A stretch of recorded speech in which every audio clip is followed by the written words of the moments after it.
म्हणजे अवघे 2 ते 3 महिने तिच्याकडे फक्त आहेत असं म्हणून कळालं होतं. त्यांनी एकच म्हणले की आकाश खचू नकोस, तडकेतच काही स्वामी घेऊ नकोस, मी तुझ्या पाठीशी आहे. ते म्हणले जर झालं तर अंजली जास्ती असं तिचं पूर्ण वन साइड पॅरलाइज म्हणजे लकवा बसेल, जी हलू पण शकणार नाही, उठू पण शकणार नाही.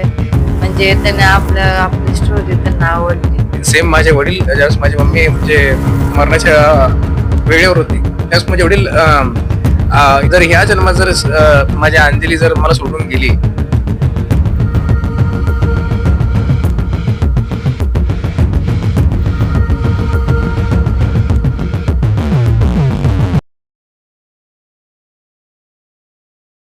सोलापूर शहरात एक जोडी गाजत आहे, ती म्हणजे आकाश आणि अंजली यांची.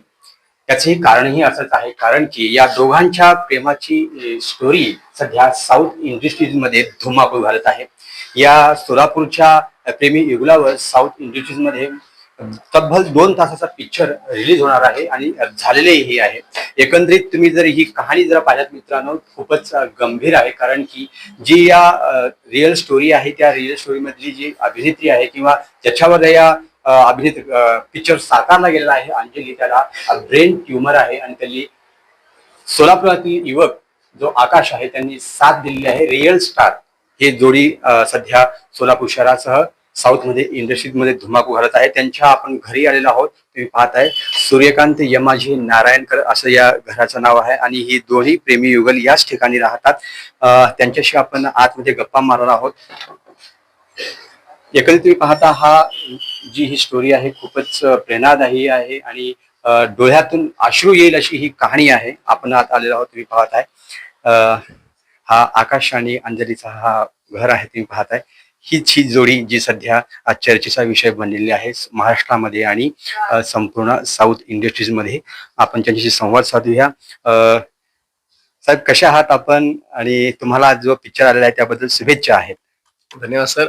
खूप छान वाटतंय आणि आनंद वाटतंय की एक छोटासा कलाकार म्हणजे कलाकार म्हणून घेण्याची खरं तर माझी आई पण तेवढी मोठी नाहीये, पण आम्ही रिअल जे रील स्टार म्हणतात म्हणजे जे लघु कथाकार जे व्हिडिओ बनवतात त्यांना रील स्टार म्हणतात. आम्ही ते आहोत आणि एखाद्या रील्सवर एवढं मोठं चित्रपट बनवलेला आहे आणि आजच बातमी कळाली की पिक्चर जे ते सुपर डुपर हिट गेलेलं आहे. अजून पण म्हणजे 8 दिवसापूर्वीचे वेटिंगवर तिकीट्स बुक आहेत. म्हणजे इमॅजिन कधी केलं नव्हतं की आमच्यासाठी कधी तिकीट बुकिंग ते पण थिएटर मध्ये होती. पिक्चरचं बजेट काय आहे आणि डायरेक्टर काय आहे, नाव काय?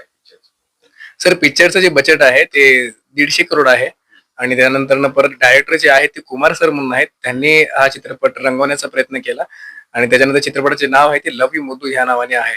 आम्हाला कळालं की आपली स्टोरीवरती हा पिक्चर बनवण्यात आलेला आहे. हो सर, म्हणजे अंजलीच्या माझा जे काही जीवन प्रवास होता जे चांगला आहे, आनंदी आहे, वाईट आहे, जे काही आमच्या काही गोष्टी अजून ज्या मी गुपित ठेवल्या होत्या सांगितलं नाही, त्याच्यावर पूर्ण माहिती त्या चित्रपटामध्ये आहे सर. सर सध्या आपल्या संपूर्ण महाराष्ट्रासह साऊथ इंडस्ट्रीमध्ये आपल्या जी प्रेम कहाणी आहे याची डोळे भरून येत आहेत लोकांना, कारण की या आजकालच्या युगामध्ये असं प्रेम देणं हा नशिबाचं भाग्य असतं. तर याकडे आपण कसे बघतो? सर, मी लहानपणीपासून साऊथची मूवी बघत आलो. अल्लू अर्जुन असेल, प्रभास असेल, नंतर केजीएफ ची मूवी असेल, त्यानंतर सालार असेल. हे खरंच आहे म्हणजे यांचं जे प्रेम असतं आई वडिलांचं किंवा जे बायकोवरचं प्रेम दाखवलं होतं ते खूप अप्रतिम असतं. आणि मी लहानपणीपासून तो चित्रपट बघत आलो होतो, पण कधी असं वाटलं नाही की स्वप्नातही विचार केला होता की आपल्यावर त्यांच्या भागामध्ये आपला चित्रपट निघेल, ते पण एवढ्या मोठ्या बजेटचा. आणि खूप म्हणजे मी शॉकिंग होतो आणि काही काही वेळेस मला स्वप्न पण वाटायचं की बाबा हे खरंच आहे का, खरंच येतील का माझ्याकडे. नंतर ना आल्यानंतर त्यांचा करार झाला आणि ते मूवी त्यांनी बनवलं सर. सर तुम्हाला कधी कळालं की, कारण की आपली लव्ह स्टोरी आहे, अंजली ताईंना कळालं ब्रेन ट्युमर आहे, मग तुमची मानसिकता कशी होती? कारण की आजकालचे युवक असे काहीतरी घडलं तर लगेच सोडून देणं किंवा पळून जाणं अशा घटना घडतात, पण त्यांना तुम्ही खंबीर साथ दिलात, एक नवं जीवन दिलात. काय हो सर. सर, जसं अंजलीला ज्यावेळेस मला कळलं की ट्युमर आहे आणि त्याच ट्युमर आहे हे फक्त नाही कळतं, त्यावेळेस हे कळलं होतं की अंजलीकडे ट्युमर असून याकडे दिवस पण खूप कमी आहेत. म्हणजे अवघे 2 ते 3 महिने त्याकडे फक्त आहेत असं म्हणून कळालं होतं. आणि जे सर्वसाधारण लोकांची भावना असते की म्हणजे कसं काय शक्य अचानक झालं आणि आता मी काय करायचं. त्याच म्हणतात डॉक्टर सांगितलं होतं की आता मरणार आहे म्हणल्यावर आपण पुढे काय हालचाल करू शकत नाही, कारण त्यांना आम्ही शेवटी देव मानतो डॉक्टरांना. त्यावेळेस त्यांनीच म्हणलं होतं की बाबा ही वाचू शकणार नाही, जेवढे दिवस आहेत तुम्ही तेवढे तिला सांभाळा, तिचा पालन पोषण छान करा, आनंदी राहा दोघे. त्यानंतर एक डॉक्टर आले, विजय जोशी सर, त्यांनी आमची पूर्ण जीवनाचा कायापलट केला. त्यांनी एकच म्हणले की आकाश खचू नकोस, तडकेतच काही स्वामी घेऊ नकोस, मी तुझ्या पाठीशी आहे. ते म्हणले तू खचू नकोस, आपण जे होईल ते प्रयत्न करू. आणि जर झालं तर अंजली जास्ती असं तिचं पूर्ण वन साइड पॅरलाइज म्हणजे लकवा बसेल, जी हलू पण शकणार नाही, उठू पण शकणार नाही, तुला आयुष्यभर सांभाळावं लागेल. मग त्या सर म्हणलं की मी ती फक्त जिवंत राहू द्या, पण तेवढं करा माझ्यासाठी, बाकी मी तिला कसंही स्वीकारला तयार आहे असं. म्हणजे प्रेरणा कुठून आली म्हणजे एवढी ताकद? कारण की माणूस जेव्हा अशी गोष्ट करते तो ढासून जातो, वेड्यासारखं होतं. पण तुम्ही या परिस्थितीत तुम्ही हँडल केलात, आज आपल्या समोर ताई दिसतात. हो सर, म्हणजे माझ्या वडिलांना मी याचं सगळं श्रेय देतो. कारण काय, ज्यावेळेस माझी मम्मी म्हणजे जे मरणाचा वेळ होतो माझ्या मम्मीचं, तिचे पण शुगरनी किडन्या खराब झालत्या.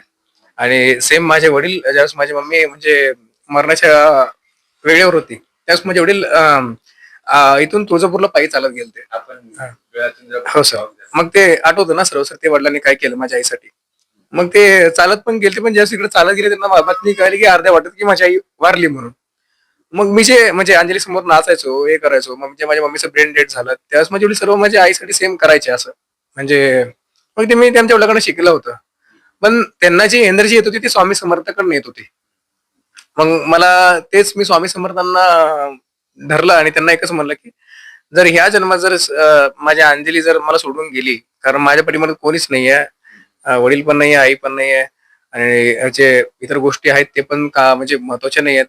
जर तुम्ही जर घेऊन गेलात तर मी एक लक्षात ठेवा की मला ह्या जन्मात तर म्हणजे पुढची येणारी किंवा माझी पिढी असेल किंवा कोणी असेल, तुमचं नाव तर ह्या जन्मात आम्ही कधी घेणार पण नाही म्हटलं. आणि त्यानंतर मग त्या जोरावर मला खात्री होती की काहीतरी मिरॅकल घडेल, आणि ते घडलंय सर. तर आम्हाला विश्वास बसत नाही का की आजकालच्या या कलियुगामध्ये असंही प्रेम तुम्ही निस्वार्थ प्रेम देताय अंजली ताईंना. हो सर. हे एवढी ताकद, एवढं प्रेम म्हणजे आजकाल हे पाहणं खूप कमी आहे. हो सर. आपण देताय म्हणजे काय म्हणजे पाहिलात म्हणजे अंजली ताईंकडे तुम्ही अशी? सर अंजलीकडं म्हणजे कसं आहे सर माहितीये का, ज्यावेळेस एक एक मुलगा एका मुलीवर प्रेम करतो ना, तो म्हणजे मी एक स्पष्ट बोलतो, ज्यावेळेस एखादा मुलगा एका मुलीवर प्रेम करतो, एका मुलीवर म्हणतोय प्रेम करतो, त्यावेळेस तो फक्त इतर गोष्टीशी त्याच्या हे असतं की फक्त म्हणजे तो एक मुलगी म्हणून बघतो तिला. आता थोडक्यात सांगायचं म्हणजे की तो फक्त त्याला एक एन्जॉय करणं असेल, तिला गाडी घेऊन फिरणं असेल, मौज मजा करणं असेल, जे आजकालचे सर्व मुलं करतात ते विचार करतात. आणि ज्यावेळेस तोच मुलगा त्या मुलीकडे बायको म्हणून बघण्याचा प्रयत्न करतो, त्याचा पूर्ण दृष्टिकोन वेगळा असतो. तो तिला एक स्वतःची मुलगी मानत असतो. तिला लाडाने बोलणं, लाडाने तिला हात मिळवणं, लाडाने तिला सगळ्या गोष्टी शिकवणं असेल की जग कसं आहे बाई, तू असं वागू नकोस, तुझ्यावर अशी संकट येऊ शकतात, हे येऊ शकतात. मग त्यावेळेस ऑटोमॅटिकली ज्यावेळेस एखादी मुलगीचं परिवर्तन बायकोमध्ये होतं ना, त्यावेळेस एका पुरुषाचं पण एक नजर जी आहे ती बायको बद्दलची बदलते. आणि त्यावेळेस तो तिला सर्वस्व मानायला चालू करतो, कारण तो बंधनात बांधलेला असतो. आणि त्यावेळेस संपूर्ण तिला मानायला चालू करतो. आणि एक वेळ अशी येते की आपल्या जीवनातून आई वडील पण निघून जातात, आणि त्यावेळेस फक्त जी पत्नी असते ती आपल्या शेवटपर्यंत साथ देत असते. आणि याचं नातं एवढं घट्ट होतं की ते एकमेकासाठी काही करायला तयार होतात. याच्यामध्ये असे पण आपण किस्से बघितले सर, असं जेव्हा घटना घडते तेव्हा लोकांना सांगतात किंवा नातेवाईक सांगतात की तू दुसरं लग्न करून घे, हो. काहीतरी करून घे, हो. व्यक्ती चांगलं होईल. हो सर. पण आपला हा विषय आपल्या मनामध्ये नाही आला का? सर नाही, मलाही माझ्या फॅमिलीकडनं असं भरपूर काही गोष्टीसाठी म्हणजे आलं की दुसरं लग्न कर वगैरे, ह्या गोष्टी कर वगैरे, त्या गोष्टी कर.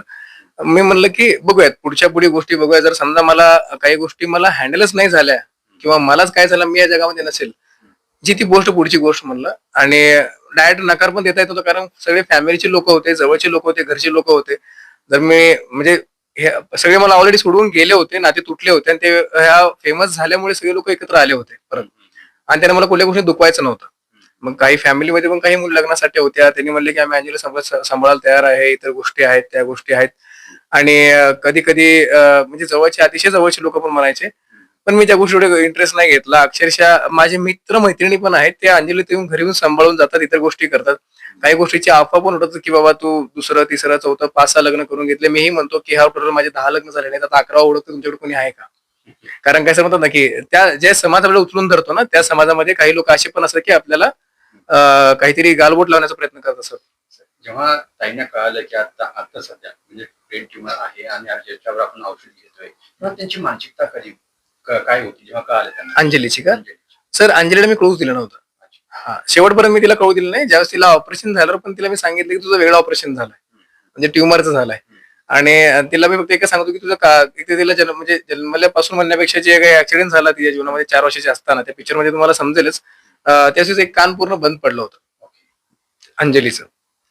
मग मी तिला ते सांगितलं की तुझं कानाचं ऑपरेशन आहे ना, आपण ऑपरेशन करून घेतोय, तेच ऑपरेशन आहे, एवढं काही घाबरायचं कारण नाही, जो होगा देखा जाएगा, असं म्हणून मी म्हणलं घाबरू नको. तिला विश्वास होता माझ्यावर पूर्ण की मी सहज हँडल करेल ते. मग ती म्हणली की तुम्ही म्हणताय तर मी काय, ती काही बोललीच नाही सर, करा म्हणली असं. ताईंच्या मध्ये गुण कोणते आहेत जेव्हा तुम्ही एवढं अभाभर प्रेम करताय? सर मी चुकलो तरी ती मला खरं म्हणते.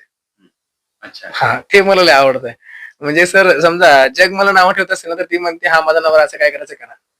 म्हणजे ती म्हणजे की म्हणतात की संकटामध्ये तोच खरा असतो जो आपण चुकीचा असताना आपल्यासोबत असतो. क्या बात. तसं. मी ताईशी जरा बोलू शकतो? नक्की नक्की बोलेल ना सर. ताई, आपली तब्येत कशी आहे, काय म्हणाल? ठीक आहे. ठीक आहे, बरी आहे आता. हो. आकाश भाऊ कसे आहेत? बरे. बरे आहेत का? हो कसं आहे. प्रेम देतात आपल्याला त्या? मला चांगलं देतात. किती प्रेम करतात? किती प्रेम करते. 24 काय. 24 कॅरेट करते. आमच्या आकाश भाऊ मधले एक दोन गुण सांगा चांगले जे तुम्हाला खूप आवडतात.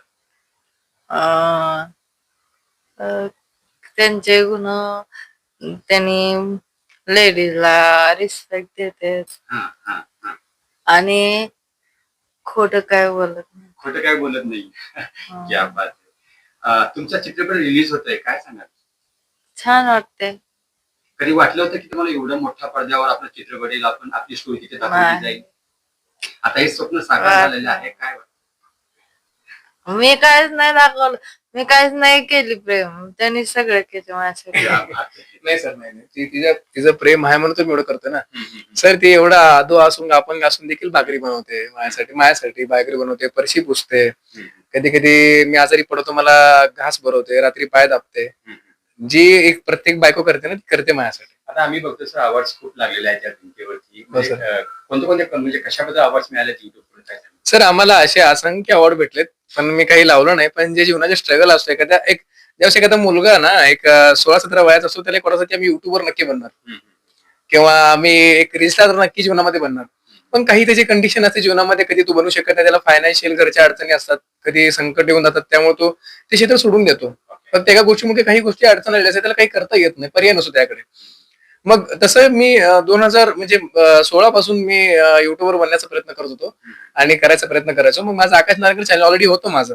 त्याचे कमीत कमी एक 700 के म्हणजे 7 लाख ऑलरेडी त्याचे सबस्क्रायबर्स होते युट्यूबवर माझे. तर मी पोलीस भरतीची माहिती सांगायचो. जय हिंद महाराष्ट्र या नावाने चॅनल होतं माझं. त्याच्यानंतर मी ते चॅनलचं नाव चेंज केलं आणि आकाश नारायणकर हे नाव चेंज केलं आणि त्यावर अंजलीचे माझे व्हिडिओ टाकायला चालू केलं. त्यामुळे अंजलीची प्रोग्रेस आहे ना ती एकदम फास्ट झाली. व्हिडिओ कोणत्या प्रकारचे? Comedy video? Comedy, only comedy. जसं म्हणजे म्हणजे माझे सगळे स्क्रिप्ट मध्ये कुठली कॉपी नसेल, कुठली कॉपी नाही. मी स्वतः इन्क्लूड स्वतः काढायचो मी स्क्रिप्ट. कारण मला माहिती आहे की सोशल मीडिया काय पडतं, जे अजून कोणी नाही पाहिलं लोकांना ते बघायला आवडेल ना. समजा जर लोकांना मी म्हणलं की तुम्ही पाहिलंय फक्त आमच्याकडे अजून एकदा पहा, कोणी बघायला इंटरेस्ट नाही ठेवणार.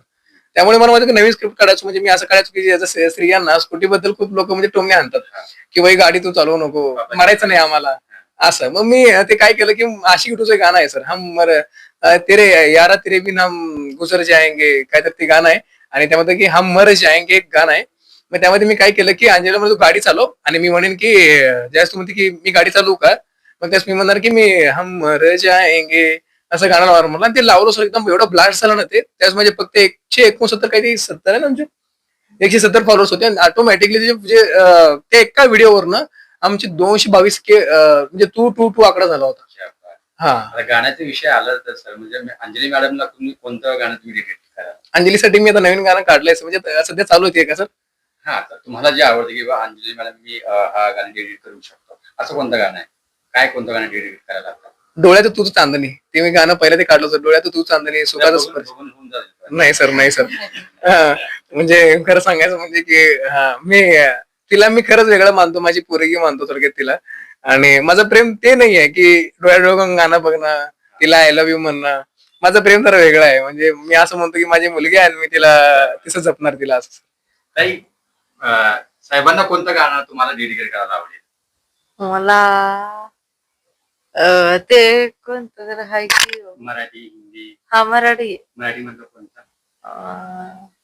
ते काय तर तू ते ऐकते का आता? हा ऐकते की सुख भरतीला आला ते का नभ भरतील ते ना. ते काहीतरी गाणं आहे. अच्छा, दुसरं कोणतं गाणं म्हणजे? पाऊल थकलं नाही ते का.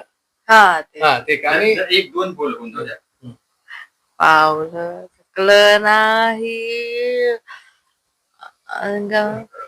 सुखलेल्या भाकरीला. सुकलेल्या वाकरीला पाण्यासंग खावळ्या पावलं थकलं नाही पावलं थकलं नाही. क्या बात आहे. खूप छान आवाज आहे आपला. असेच गाणे गात राहा मॅडम. म्हणणार ना गाडी? Yes, okay.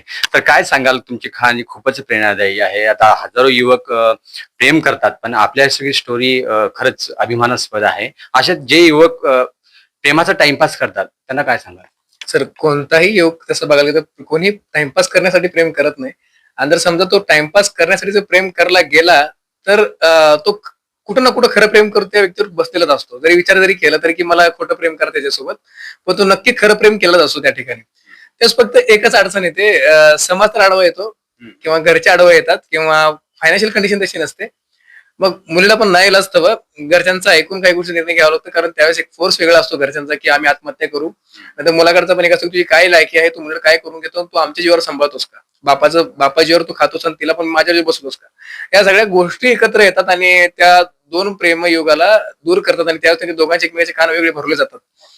त्यावेळेस आपल्याला असं वाटतं की हे खोटं प्रेम होतं, खरं प्रेम होतं असं वाटतं. मग ते प्रत्येकाची मेंटॅलिटी आहे. माझ्या तर नजरेत असं कधी खोटं प्रेम मी असं म्हणजे विचार पण करत नाही कधी, कारण काय माझी तशी मेंटॅलिटी नाहीच आहे की खोटं प्रेम वगैरे अशा गोष्टी. बिग बॉस सध्या ट्रेंड करतोय हो, मराठी सर. Big Boss. त्याच्यामध्ये जर ऑफर आली तर तुम्ही बिग बॉस मध्ये जायला इच्छुक आहात? सर आता म्हणजे काही गोष्टी. कारण की तुम्ही मोठ्या पडद्यावर येत आहे, आता तुम्ही नाही, सर. चर्चा होणार आहे. हो सर. सर, शेवटी आपलं बिग बॉस जे आहे ते मराठी इंडस्ट्रीचं खूप छान आहे, हिंदी इंडस्ट्रीचं आहे, कन्नडाचं आहे. ते एक प्लॅटफॉर्म खूप छान आहे प्रसिद्धी मिळवण्यासाठी किंवा प्रसिद्धी त्यापासून भेटते. जसं आता आर्थिक मध्ये पण तुम्हाला हो सर, नक्की होते, नक्की होते. जर स्वामींची कृपा झाली तर अंजली त्या सगळं माझ्या अंजलीवर असतं. जर ती होकार दिली तर मी त्यावेळेस नक्की, अंजली मला जास्त म्हणेल की तुम्ही नरकात जरी तयार असाल माझ्यासोबत तर मी तयार आहे. असं सर. आपण इथे विचारूया ना, बिग बॉस मध्ये गेलं तर चालेल का? अं, पाठवणार का सर्वांना? त्यावेळेस काय असेल ते बघू. या बात आहे, त्यावेळेस काय असेल ते बघू. तर शेवटचा प्रश्न आहे, काय पुढचा काय प्लॅन आहे? सर, आता सध्या रील्स वगैरे जे आहेत तेच आम्ही पळवतो. फक्त महिन्यातनं माझं कधीतरी एकच येतं, पण खूप चांगलं पळतं आणि त्यातनं आम्हाला आर्थिक मदत होते. जी सोलापूरमध्ये एखादा कॉमन व्यक्ती घर स्वतः चालवू शकतो, खाऊ शकतो, भाडं देऊ शकतो, त्या हिशोबाने आम्हाला चांगली पेमेंट येते. आणि कधी आम्ही ह्या जन्मात तुम्हाला मी तर पहिलंही वचन दिलं की आम्ही कुठल्याही गोष्टीचं प्रमोट आम्ही करणार नाही. म्हणजे जे काही गुटखा असेल इतर गोष्टी किंवा कुठलंही प्रमोशन आम्ही कधी करणार नाही.